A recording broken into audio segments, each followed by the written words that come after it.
투자자의 입장에서 빠르고 정확한 시황을 전달드릴 최경진의 킥 시황입니다.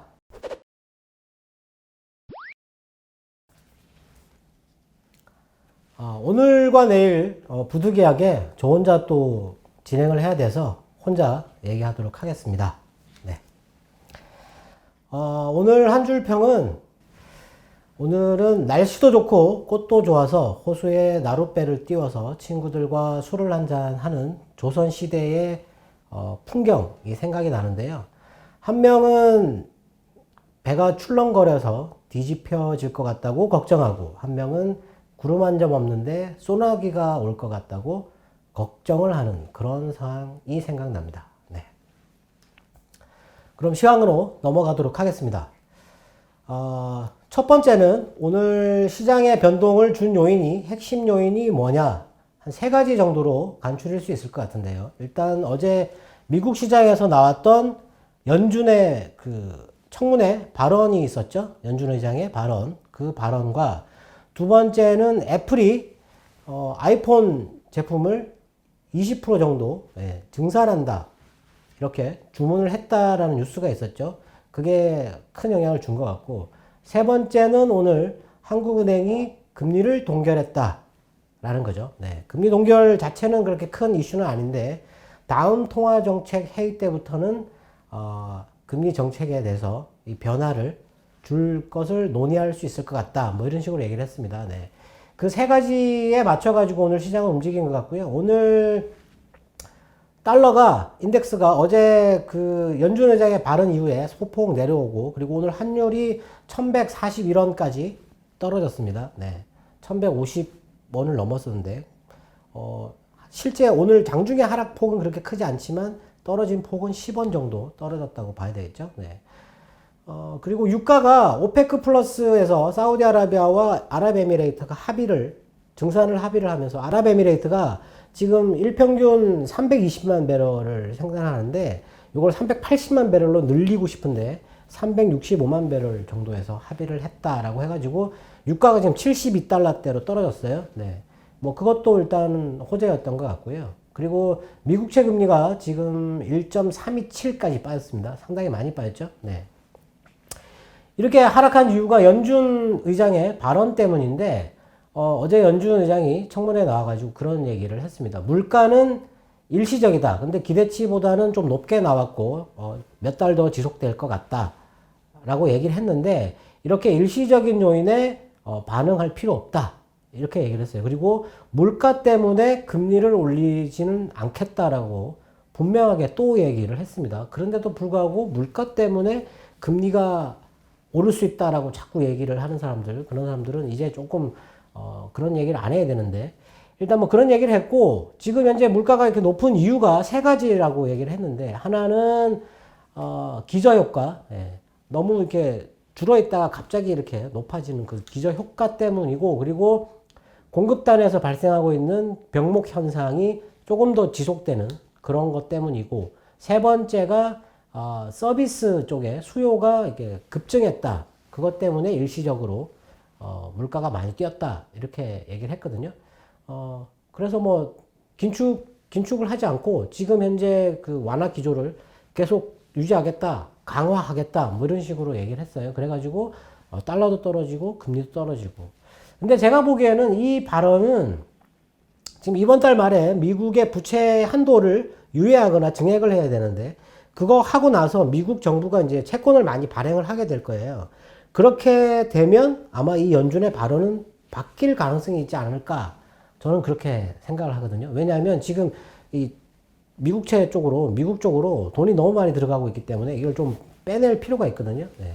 그래서 조금 말을 바꿀 가능성도 있다, 뭐 일단 그렇게 생각을 하는데, 일단 그게 오늘 시장에 좋은 영향을 줬다라고 보여지고, 어제 미국 시장은 물가지수, 어제 생산자 물가지수가 1%가 나왔는데, 월간으로 해가지고 0.6%를 예상했는데 1%가 나왔어요. 그게 작년 동기 대비해가지고 7.3%가 증가한 수치인데 상당히 높은 숫자죠.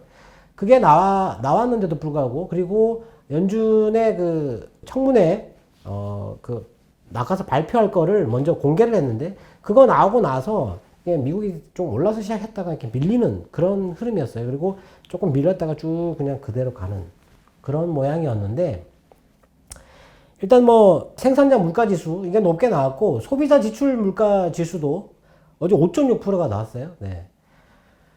지난번에 4.8%였는데, 네.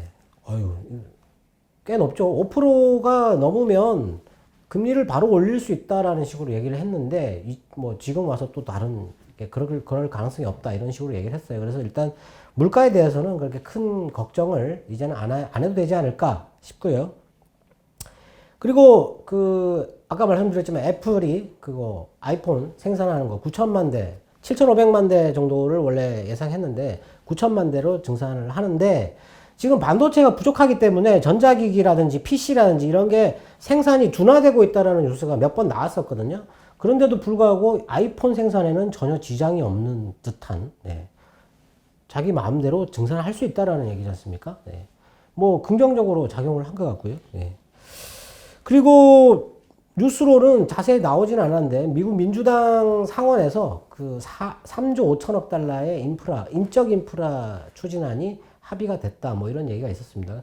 근데 한번 보이고 나서는 그 이후에는 그런 뉴스가 없었는데, 하여튼 로이터에서 나왔었고, 그리고 미국 상원에서 위구르 강제 노동 방지법이라는 게 통과가 됐어요. 위구르에서 생산되는 제품은 수입을 금지시키는, 네, 이번 거는 지난번에 뭐 나왔던 그런 법률보다 더 강한 법률이라고 하는데, 뭐 그런 게 있었습니다. 그래서 일단 뭐 미국 시장은 조금 그런 분위기였는데, 우리나라 시장은 오늘 외국인이 선물을 11시 조금 넘어서부터, 예, 중국의 경제 지표 나오고 나서부터 매수를 하기 시작해가지고 한 6천억 정도까지 매수를 했다가 마감 전에 그걸 조금 줄이는 그런 모양새였고, 코스피에서는 환율이 떨어졌는데도 불구하고 매수를 그렇게 크게 하지 않았어요. 한 1,000억 정도 이렇게 매수를 했고, 코스닥 시장에서 한 1,000억 넘게 매수를 했는데, 거의 대부분이 코스닥 반도체, 그리고 코스닥 IT 부품 이쪽으로 매수가 강하게 들어왔습니다. 그래서 오늘 코스닥 바이오 제약 중에 2개 종목, 시가총액 상위 종목 중에서 2개 종목이 급등해가지고 코스닥 지수가 좀 많이 오르긴 했는데, 뭐 일단 IT 쪽으로 분위기가 좋아가지고 오늘은 시장 분위기가 그나마 최근 들어가지고 아주 좋았다 이렇게 보여집니다. 네. 두 번째로 짚어봐야 될 거는 나라별로 지금 뉴스가 어제는 조금 이렇게 좀 있었어요. 그래서 그걸 좀 살펴봐야 되는데, 일단 방금 전에 제가 미국에서 나온 뉴스는 간추려서 말씀을 드렸고, 어제 유럽에서 집행위원회에서 탄소 배출 많은 제품, 그런 제품들에 대해서 2026년부터 탄소 국경세를 부과하겠다, 뭐 이런 식으로 얘기를 했고, 2035년부터는 휘발유 디젤 신차를 판매를 금지시키는 그런 걸 얘기를 했습니다. 근데 이제 탄소 배출이 많은 부품이 아니고 생산 제품들, 철강, 시멘트, 알루미늄, 뭐 비료 이런 것들, 그런 거에 대해서 이제 탄소 국경세를 부과하겠다고 했는데, 이게 이제 그 제품을 생산할 때 실제로 배출되는 탄소가 있고, 이걸 생산할 때 쓰는 전기, 그 전기가 탄소 배출로 나오는 전기로 쓰는지 아니면 친환경 에너지로 쓰는지, 이렇게 직접 간접 나눌 수 있는데, 이 간접은 아닌 것 같아요. 그래서 직접적으로만 신경을 쓰면 되는데, 뭐 오늘 나온 거 보니까 우리나라 산업통상부에서 뭐 이렇게 분석을 좀 했는데 큰 영향은 없을 것 같다. 오늘 뭐 일부 언론사에서는 보니까 수조원을 뜯긴다 뭐 이런 식으로 이렇게 헤드라인으로 해가지고 뉴스를 내놨던데, 1조 2천억 정도? 그 정도의 비용이 발생할 수 있다 이렇게 얘기를 했는데, 톤당 7만 원 정도? 예. 그러니까 지금 우리나라도 탄소 배출을 좀 많이 줄일 필요가 있겠죠. 네. 근데 오늘 일부 철강이나 뭐 그런 쪽은 빠지는 부분도 있었고, 오늘 갑자기 급등하는 쪽, 같은 산업인데 급등하는 그런 쪽도 있었습니다. 네. 그런 중요한 얘기가 있었고, 그리고 캐나다 중앙은행이 또 어제 금리를 동결을 하고, 채권 매입을 원래 30억 캐나다 달러를 매입을 했는데 이걸 20억 달러로 줄이겠다 이렇게 얘기를 했어요. 네. 그리고 뉴질랜드 중앙은행도 채권 매입을 종료한다. 뭐 이런 얘기를 했거든요. 그러니까 지금 다른 중앙은행들은 이제 긴축을 하는 거죠. 예. 그러니까 그쪽 통화가 강세가 되니까 달러가 인덱스가 떨어지는 거죠. 네. 그리고 중국이 오늘 11시 정도에 2분기 성장률을 발표를 했는데 7.9%가 나왔습니다. 전망치가 8.1에서 8.3 정도였던 것 같은데 7.9% 둔화됐어요. 상당히 크게 둔화돼가지고 원래는 주가가 빠져야 되겠죠. 네. 근데 이렇게 나오니까 오히려 좀 둔화 폭이 생각보다 뭐 그렇게 악화된 것 같진 않다. 그리고 이렇게 둔화됐기 때문에 돈을 더 풀 것 같다. 뭐 이런 기대감을 가지는 그런 뉴스들이 나와가지고 오늘 중국 시장도 흐름이 나쁘지 않았습니다. 네. 그리고 중국의 6월 산업 생산이 8.3%가 나왔어요. 전망치가 7.8%였는데 8.3% 산업 생산은 6월 달에 회복하고 있다라는 얘기죠. 예. 그러니까 2분기에 성장률은 안 좋았는데 마지막 6월 달에 지금 그 중국의 경제 지표가 조금 개선이 되는 듯한 그런 게 나왔기 때문에 오히려 좀 좋지 않았을까 싶고 소매 판매도 12.1%가 나왔는데 원래 전망치는 11% 정도였거든요. 네. 그래서 이것도 소매 판매도 회복하는 듯한 그런 모양새가 나왔다. 그리고 어젯밤에는 중국의 그 외국인 직접 투자가 전월에는 뭐 35.4%였던 게 28.7%로 줄었어요. 예, 6월 달에 외국인들의 중국 직접 투자가 줄었습니다. 네. 그 미국의 캐시우드라고 하는 그 아크 펀드 거기서도 중국의 빅테크 종목을 크게 줄였다. 이노베이션 펀드는 좀 많이 줄이고 핀테크 쪽은 그냥 유지를 하는 정도라고 뉴스가 나왔었는데 외국인들이 지금 중국의 빅테크 정부가 규제가 들어가니까 그쪽으로 비중을 조금 줄이는 것 같은 그런 흐름이 나왔다라고 보여지네요. 네. 이렇게 흐름이 있었고요. 오늘 세 번째는 오늘 이제 시장이 좀 많이 올랐는데 등락이 좀 심했는데 뭐 주요 섹터별로 좀 확인을 해봐야 되겠죠. 어저께 그 애플의 뉴스 말고도 우리나라 장중에 나왔던 뉴스가 있는데 그 반도체 세계 글로벌 반도체 그 협회 그 두 개 정도가 있는데 지난번에도 제가 한번 그 협회에서 장비 매출이 뭐 얼만큼 되고 뭐 얼만큼 늘었다 이런 거를 발표를 했다고 말씀을 드렸는데 이 뉴스는 어제 우리나라 시장 장중에 나왔었거든요. 네. 내년도 그 반도체 장비 매출이 1,000억 달러를 넘어갈 것 같다. 처음으로. 네. 넘어갈 것 같다. 그런 얘기를 했었는데 어제는 안 움직였죠. 근데 오늘은 반도체 쪽이 상당히 많이 올랐습니다. 반도체 장비 쪽도 많이 올랐고 패키징에서도 뭐 하나마이크론 같은 경우는 장중에 10% 이상 급등하는 모양새가 나왔고 그리고 PCB 같은 경우도 뭐 BH나 코리아 서키트가 좀 많이 올랐고 그리고 뭐 심텍이나 뭐 대덕전자 다 이렇게 좀 올라가는 그런 흐름이었고요. 장비도 뭐 월덱스나 TSE 뭐 FST 뭐 이런 것들도 좀 올랐고요. 많이 올랐고 그리고 소재 같은 경우도 뭐 SK 머티리얼즈나 원익 QNC 뭐 하나 머티리얼즈 그리고 오늘은 동진 세미캠이나 ENF 테크놀로지 뭐 그런 것들도 올랐고요. 네. 그 반도체 쪽이 오늘은 많이 올랐다. 예. 그리고 그 2차 전지 쪽에서는 그 에코프로 BM이라는 주식이 많이 올랐죠. 예. 우리나라에서 개인들이 많이 보는 언론이 있어요. 그 언론사에서 종목을 얘기하면 예전에 그게 거의 유행하다시피 했는데 예. 그 종목이 이렇게 많이 올라갑니다. 예. 그 종목이 오늘은 에코프로 BM이었다. 예. 그래서 좀 올랐고 그리고 어제 저녁에 나왔던 뉴스인데 삼성전기가 글로벌 그 자동차 업체하고 그 카메라 모듈 공급한다고 얘기가 나왔었잖아요. 근데 어제 정확한 규모가 나왔어요.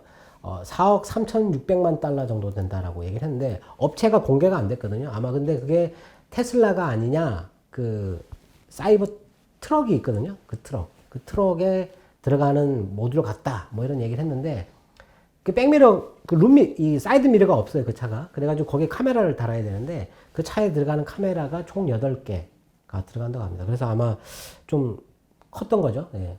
이게 올랐고 그리고 애플이 증산한다고 하니까 LG 이노텍이 오늘 많이 올랐죠. LG 이노텍하고 ITM 반도체, 네. 애플향 그 공급하는 업체들 그런 거 많이 올랐고 그리고 효성그룹은 끝도 없이 올라가는. 네. 네. 언제까지 올라가나 참 궁금합니다. 이 주식은. 네. 오늘 뭐 다 올랐어요. 첨단 소재, TNC, 화학, 중공업, 효성 이렇게 5개 회사가 다 올랐다. 예. 그리고 뭐 오늘 그 우리나라도 미국 게임스탑처럼 그 공매도에 이렇게 반발해가지고 개인들 매수를 해보자 뭐 이런 식으로 그 한국 투자자 뭐 연합회라고 있는데 거기서 오늘 HLB가 지금 현재 우리나라에서 공매도 상위 1등인데 그 주식을 매수를 하자. 뭐 3시부터 3시 반까지 예. 20억 정도 한 명당 100만 원씩 해가지고 매수를 하자. 그래가지고 오늘 HLB가 오늘 많이 올랐어요. 네. HLB하고 휴재라고. 예. 그래서 그 코스닥 쪽에서는 그 종목들이 시가총액 상위 종목인데 그게 많이 오르면서 오늘 코스닥 지수가 조금 많이 올랐고요. 그리고 우리나라에서 물가의 중요한 요인이 라면이잖아요, 라면. 네, 라면인데 오늘 오뚜기에서 드디어 라면 가격을 올렸습니다. 11.9%, 평균적으로 11.9% 정도 올렸는데 오늘 그것 때문에 농심이 주가가 많이 뛰었어요. 오뚜기보다 농심이 더 많이 뛰었습니다. 왜냐하면 라면 판매를 제일 많이 하는 데가 농심이니까. 네. 이런 생활 물가지 않습니까? 이런 거 라면 가격 올라가기 시작하면 이제 다른 거 다 올라간다고 보면 되는데 11.9% 상당히 큰 폭으로 올렸다. 예. 물가 부담이 좀 크게 증가한다. 이렇게 보면 될 것 같고요. 그리고 아까 제가 그 탄소 배출 그것 때문에 이렇게 철강이나 이런 게 조금 빠지는 적도 있었는데 오늘 뭐 포스코도 올랐고 그리고 고려아연도 어제 뉴스에 이어가지고 계속 올랐습니다. 오늘도 네, 올랐고 그 스테인리스 네, 황금 ST도 올랐고 그리고 제가 알루미늄 주식 좀 관심 있게 봐야 된다라고 했는데 오늘 조일 알루미늄이 상한가를 쳤어요. 네. 뉴스는 없었습니다. 제가 본 거는 조일 알루미늄은 아니고 왜냐면 저는 실적이 없는 주식은 잘 안 보거든요. 그래서 조일 알루미늄이 아니고 사마 알루미늄이었는데 이게 오르니까 사마 알루미늄이 같이 올라가는 그런 움직임이 있었고 그리고 어제 말씀드렸던 뭐 후성도 또 올랐고 예. 그리고 패키징에서는 그 LB루셈이라고 상장했던 주식 중에서 최근에 이렇게 약간 방향을 상승 쪽으로 잡고 있는 그런 주식도 올랐고 그리고 제가 중요하게 생각하는 전자전기 제품에서 중요하게 생각한다고 말씀드렸던 아모텍하고 아바텍이라는 또 주식이 있어요. 요게 두 개가 약간 부품 쪽에 비슷한 성격을 갖고 있는데 아모텍이 더 민감하게 움직이는데 오늘 아바텍이 한 10% 이상 뛰었죠. 네. 뭐 전기전자 쪽이 좋아 놓으니까 오늘은 우리나라 시장의 분위기도 좋았고 어떻게 생각하면 이보다 더 좋을 순 없다 이렇게 생각할 수 있을 정도로 오늘 좋았는데 지금 이제 월말로 갈수록 그 미국의 부채 한도를 이제 생각을 해야 되거든요. 부채 한도 그거를 어떻게 할 건지. 오늘 그거를 물어보시는 분도 계셨는데 트럼프가 집권에 있을 때는 공화당이 집권당이잖아요. 그렇기 때문에 원래 공화당은 부채를 늘리는 걸 너무너무 싫어합니다. 부채를 늘리거나 증세를 하는 걸 너무너무 싫어하거든요. 네. 싫어하는데 집권당이니까 그걸 그냥 계속 넘겼는데 지금은 바뀌었잖아요. 민주당이 지금 집권당이잖아요. 민주당에서 이거를 이제 늘리려고 하는데 공화당이 절대 결사 반대를 할 거라는 거죠. 네. 그게 언제부터 영향을 줄 것이냐, 그걸 아직 알 수 없는데 일단 기업의 실적 발표가 7월 말 27일 정도부터 이제 거의 다 나오기 시작하는데 그게 나오고 나면 그때부터 바로 반영이 되지 않을까. 그래서 이제 그때까지는 조금 경계를 할 필요가 있는데 지금 뭐 이번 주하고 다음 주까지는 조금 괜찮지 않을까. 네. 오늘은 시장이 너무 좋았다라고 말씀드릴 수 있을 것 같습니다. 네. 오늘 이렇게 시황을 마치도록 하겠습니다. 감사합니다.